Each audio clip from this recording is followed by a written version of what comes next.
R சொல்லி போட்டாரோ அறியோமோ என் சிவனே, sir சிறந்த என் சிவனே, சர்வதயாபரணே, பூரணனே வாசவனே, பொறுத்து இனி கொள்ளுமையா, நாரணரே என் சிவனே, நாடி போருவுமையா என்று சொல்லி தேவன் ஏற்ற வீரத்தமதாய்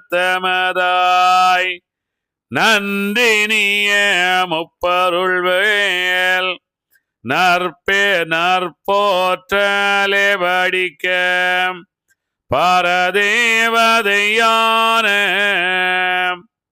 பைங்கிலியோம் அப்போது திறமான தாயார் சிவசக்தி வேறதிலும் சிவநாம வேறதிலும் ஸ்ரீகிருஷ்ணர் வேறதிலும் விவமான ஆசீர் விருத்தம்போல் போற்றலுற்றார்.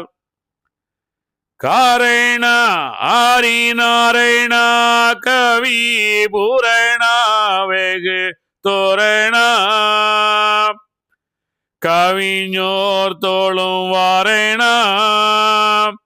கருணாகர தருணா வெகு தருணா கவி வருணா கவிமால் சிவா போற்றி.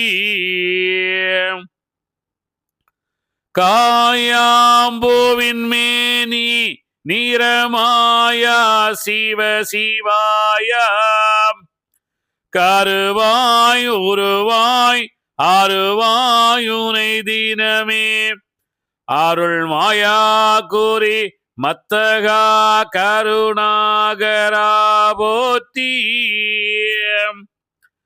குணசீரா வெகு தீரா நவி வீரா புவிநாதா திருவோடுரு மார்பா சிறியார் மிக அறியார் செய்த வெறியானதை சிறிதாக்கியே சேர்ப்பாய் முகம் பார்ப்பாய் முடிவானதை அறியாமலே மோகமாய் வெகுதகமாய் உளறி தவம் குளறியே உன் சொற்பதம் அஞ்சல் என ஒஞ்சிப்பதம் அஞ்சினோ முன் செயல் தந்தருள்வாயே. இப்படியே கண்ணீ ஏற்றவர தேவதையோம் மோப்படியே ஆசீர் விருத்தமன்று பாடிடவே கேட்டு அறி நாரணரும் கிளிமொழியை தான் பார்த்து மெட்டு கொடியிடையே மின்னிடையே நீகேளே உன் புருஷனங்கே உற்றையமலோகமதில் என் புருகி வாடி எங்கி தவிப்பதினால் அவனை நீ மறந்து ஆன தெய்வ பூரணனை இவனை மிக தாவி இருந்த தவமதிலும் நிறைவேற மாட்டாமல் நினைத்த கேடித்தனையால் பிரபோனி பூமிதனில் பெரிய சான்றோர் வழியில் யம வழியில் ஓர் பிறவி என் மகவாயங்கிருக்க அமைப்பானதற்கு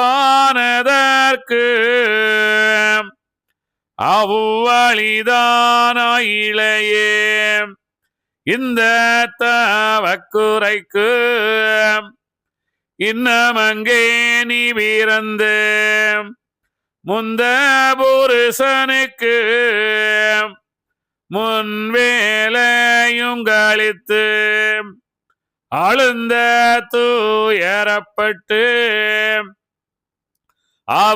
அவனூழியங்கள் செய்து குளிர்ந்த மொழியற்று கூடும் சரசமற்று என் நேராமுந்தனுக்கு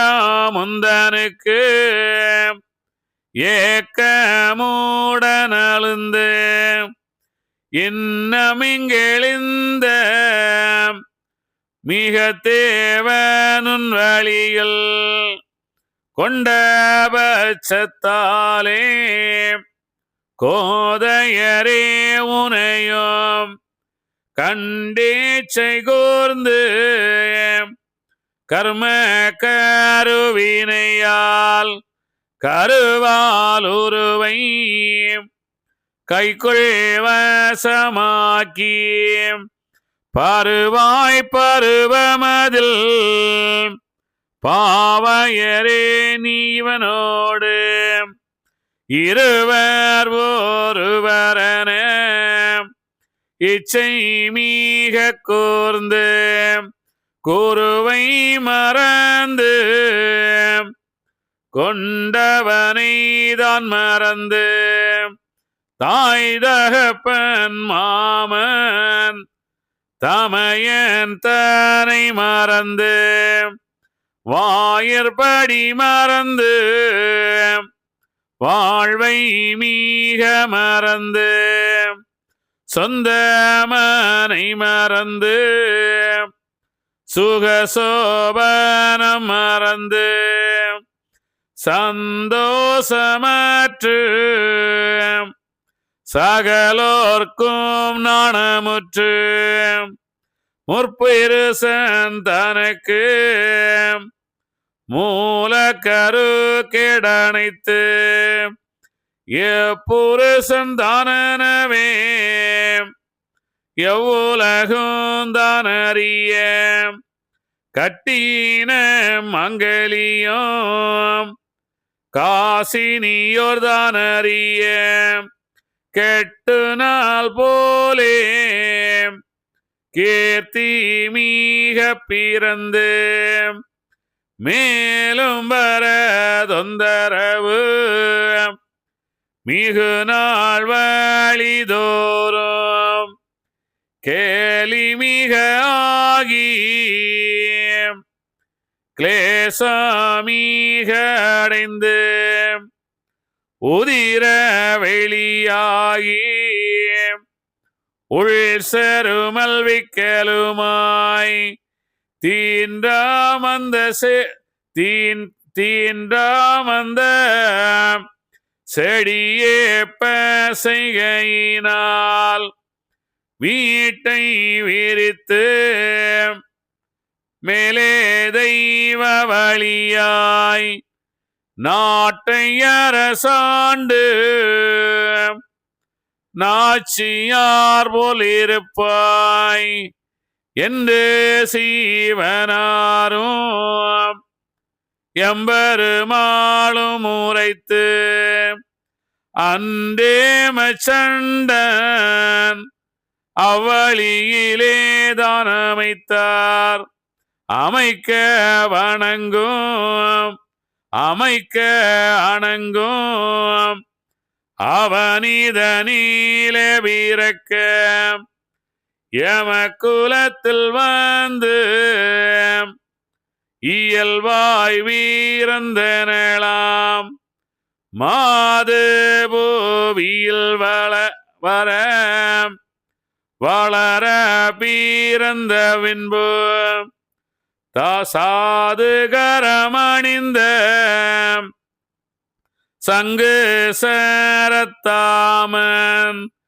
தேவந்தனை பார்த்து செப்புவார் எம்பெருமாள் பூவுலகில் உந்தனுட பெண் பிறக்க போனதல்லோ ஏது நீ தேவா இனி உனது செய்தி என்ன சீரோத்த தேவன் திருப்பாட்டு ஓதலுற்றான் ஆறு செஞ்சடை சூடிய ஐயனே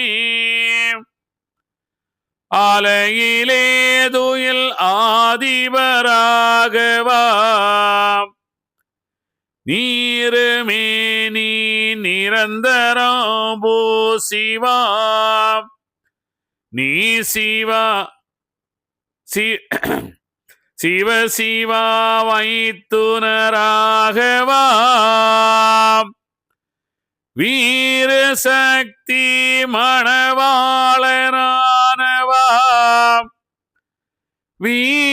வீரலட்சுமி மன்னரரிராகவா ஏறுமீதினில் ஏறிடும் ஈஸ்வரா எமையாள் கொள்ளும் நாராயணா போற்றியே சீதமாங்குண செல்வனே போற்றியே சிவ சிவா சிவ சிவனே போற்றி நீதவா நடப்பெய்துவா போற்றி நீ சிவா சிவ ராகவா போற்றி மாதவா ஹரிகேசவா போற்றி வல்லனே ஹரி சொல்லனே போற்றி ஆதவா ஹரிநாராயணா போற்றி அநாதியே உந்தன் போற்றி போற்றியே ஐயனே தவம் ஞானிக்கும் போதிலே இந்திராணி மன்னன் இந்திரனானவன் பொய்யின் மாய்கை நினைவதினாலவன் பொற்ப கிரீடமீதுற்பன தாசையால் மெய்யின் ஞான தவம் விட்டு வாடினேன் வித்தகா உந்தன் சித்தமிரங்கியே செய்யும் பாவ வினைதவை ஆண்டருள் சிவசிவா சிவ சிவசிவா போற்றியே போற்றியேற்றி தேவன் பொற்பதோ வணங்கி நிற்க அத்தியே சூடும் வேதன் ஆகமே இச்சை கூர்ந்து தீத்திய வாயனோடு செய்தியேதனவை கேட்க நார்த்திசை புகழும் தெய்வம் நாராயண உரைக்கின்றாரே தேவன் வணங்கி திருப்பாதம் போற்றிடவே ஆயனோடந்த ஆதிசிவாமெதுரைக்கும் அச்சுதரே தேவனுக்கு ஆனவளமையது நிச்சயமாய் சொல்லி நீரனுப்போம் என்றுரைத்தார். அப்போது நாராயணர் மகிழ்ந்து கொண்டாடி செப்புகிறோம் என்று தேவனுக்கங்கே துரைப்பார். கேளாய் நீ தேவாம் கீழான மங்கையரை தாளாத மேல்வகையில் சரியாக்க வேணுமென்று நின்றாய்தவத்தில் நினைவொன்றை தானாட்டி சண்டாளா நீ நினைத்த நினைவுதவ தொத்திடுமோ சூழவினை அறுத்து சுருதி நீருள்ளாக்கி நீள நூலிட்டு நீதவசு நிற்கையிலே ஆசை நினைவாமோ அறிவு கெட்ட மாதேவாம் பாசமாறுத்தல்லவோ பரகதியை காணுவது ஏது காணுந்தனுக்கு என் நினைவு வந்ததினால் மாது பிறந்தது போல் வையகத்தில் நீ பிறந்து இந்த நினைவதற்கு இனி பிறந்து நீ சில நாய் தொந்துயரமெல்லாம் தொல்புவியிலே துளைத்து கண்டு அந்த மங்கையரை கருவால்வசமாக்கி கொண்டு அதிரிந்து கோதையறிந்த நாளே நஞ்சுதிந்து ஆனாலும் நாண்டு கொண்டு ஆனாலும் உன் சீவன் மாய்க்க உனக்கு மனதாகி பின்னும் சில நாள்களித்து பெண்ணோடு உறவாடி தன்னோவியம் போல் தானிருக்கும் நாளையிலே உன் துயரம் தீர்த்து உனை எடுத்து என் மகவாய் என் துயரமெல்லாம் யானே நீ மாற்றல் செய்து என் வரி செய்தானம் எல்லாம் உனக்களித்து பொன்னரசு தந்து புவியாள வைத்திடுவேன் என்று மகிருஷ்ணர் எப்படியே சொல்லிடவே அன்று அந்த தேவன் அவரடியை தான் போற்றி ஐயாவே பூமிதனில்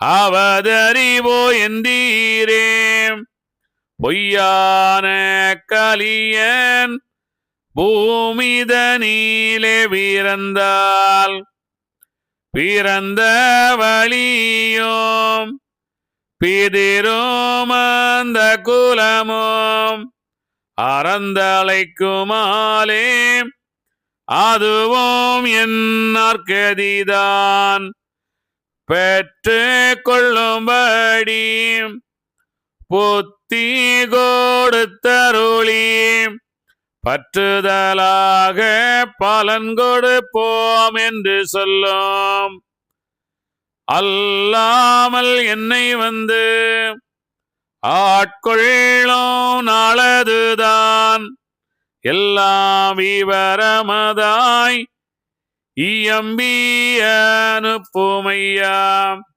இங்கே சம்பூர்ண தேவன் தான்.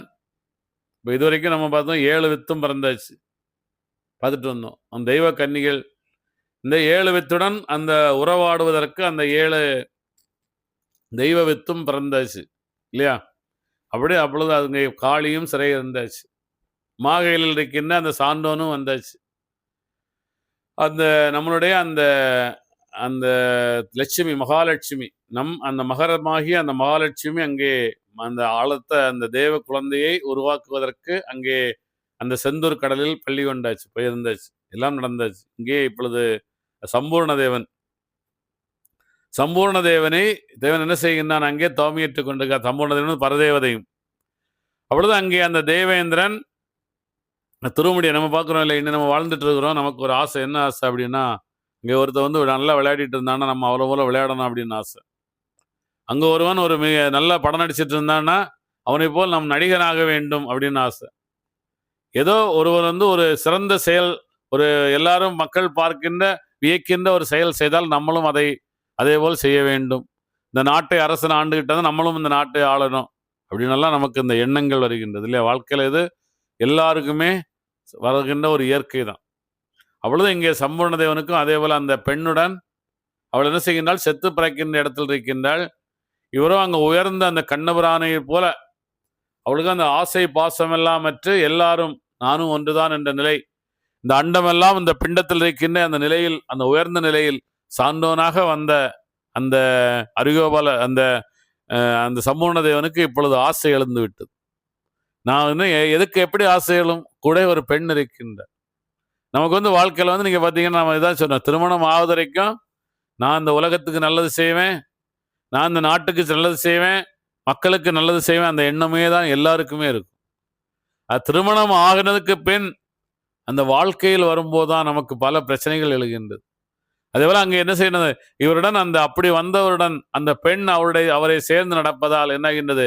இங்கே அந்த பெண்ணை வைத்து நாம் நன்றாக ஆள வேண்டுமே. அந்த பெண் நினைக்கும் போது நம்ம அதோட ஐயோ நம்ம இப்படியெல்லாம் அந்த ஒரு அரசனை போலெல்லாம் இருந்தால் அவள் மகிழ்ச்சி அடைவாளே, அந்த எண்ணம் ஒரு மனிதனுக்கு இயற்கையாக வருவதுதான்.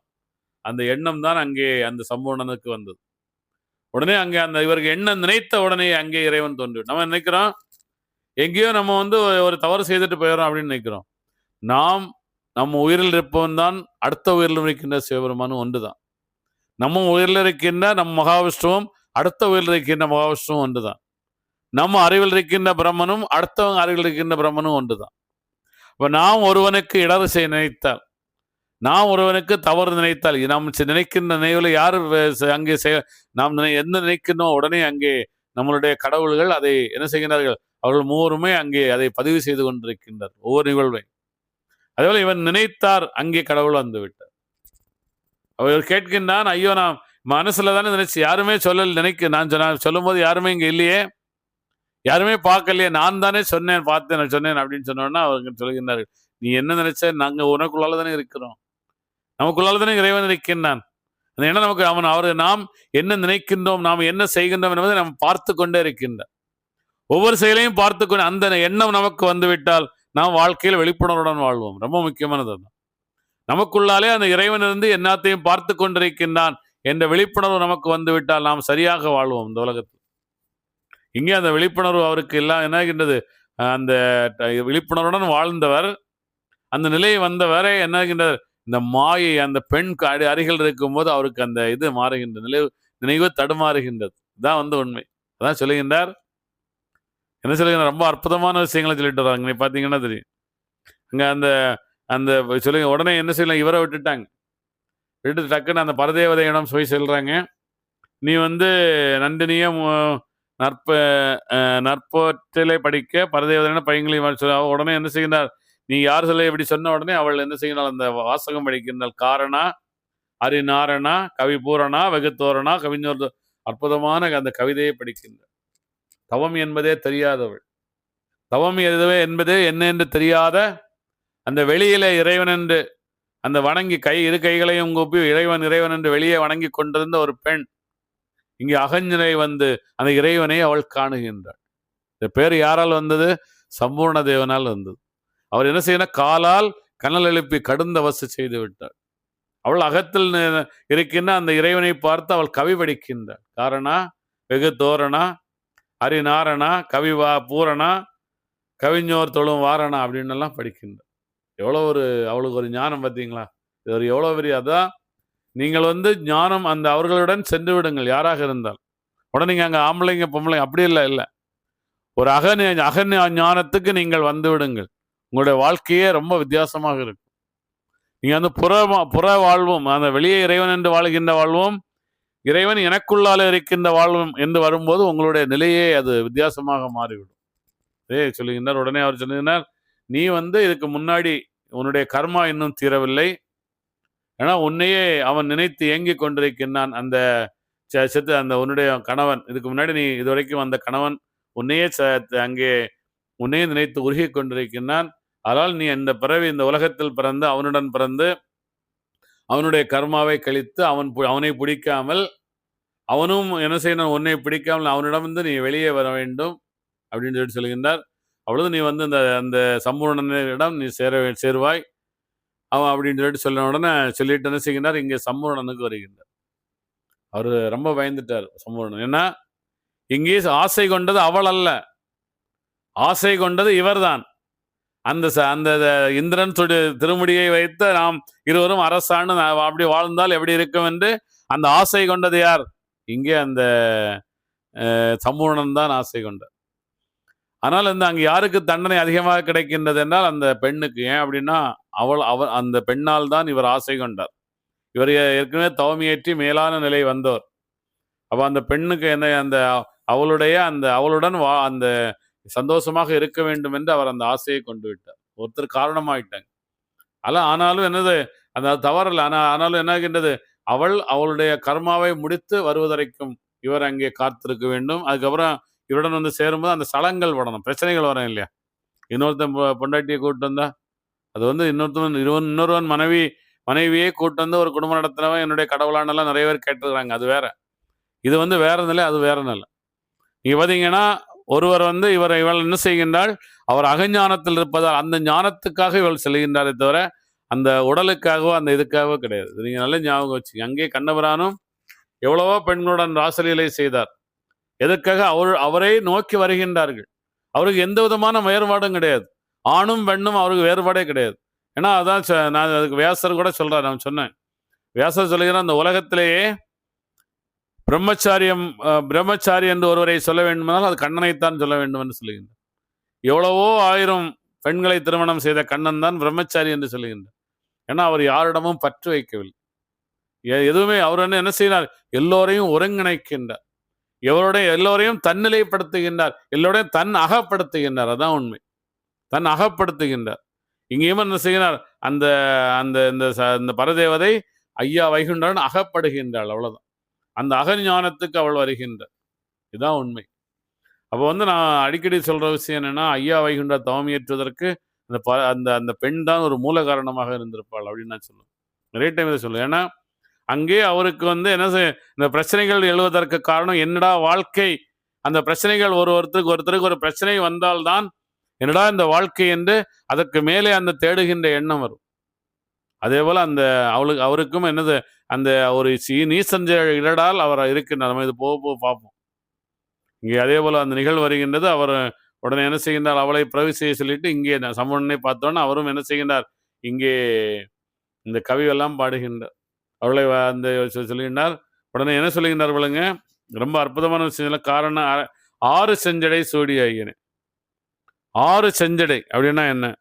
6 அறிவாக யார் ஒருவர் வாழுகின்றானோ, 6 அறிவாக எவன் ஒருவன் வாழுகின்றான் அவன் தான் சிவபெருமான். 6 செஞ்சடை சூடி ஐயனே அலையிலே துயில் ஆதிவராகவா நீருவின். இதெல்லாம் நம்ம அற்புதமான ஒரு அந்த பாடல் வரிகள். இதை படிச்சுட்டே என்ன சொல்லுகின்றார், நிறைய விஷயங்கள் நீங்க பார்த்தீங்கன்னா அப்படி சொல்லி அவர் அந்த படிச்சுட்டு சொன்ன உடனே இவருங்க சொல்லுகின்றார்கள், நீ வந்து ஆசை நினைவாமோ அறிவுகட்ட மாதேவான்னு எல்லாம் சொல்றாங்க. சூழ வினையறுத்து சுருதி நேர் உள்ளாக்கி நீள நூலிட்டு நீதவசு நிற்கையிலே. அதெல்லாம் அற்புதமான தத்துவம்.